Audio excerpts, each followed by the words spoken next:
அவிட்டம் நட்சத்திரத்தில் பிறந்தவர்களின் குண அதிசயங்களும் செயல்திறன்களும். அவிட்டம் நட்சத்திரக்காரர்கள் செல்வம், அதிகாரம் மற்றும் ஆடம்பர வாழ்க்கை மீது அதிக நாட்டம் கொண்டவர்கள். அதிர்ஷ்டமும் செல்வமும் இவர்களை தேடி வரும். மிகுந்த தைரியமும் தன்னம்பிக்கையும் கொண்டிருப்பவர்கள். சவால்களை எதிர்கொண்டு வெற்றி காண்பார்கள். தான தர்மங்கள் செய்பவர்கள். இரகசியங்களை பாதுகாப்பவர்களாகவும் சிறந்த சமூக அறிவு கொண்டவர்கள். மற்றவர்களுடன் பேசுவதிலும் பழகுவதிலும் அனைவரையும் கவரக்கூடியவர்கள்.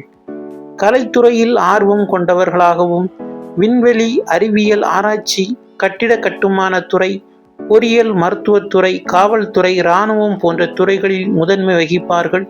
மீண்டும் அடுத்த பதிவில் சந்திப்போம். இந்த சேனலை சப்ஸ்கிரைப் செய்த நண்பர்களுக்கு மனமார்ந்த நன்றி.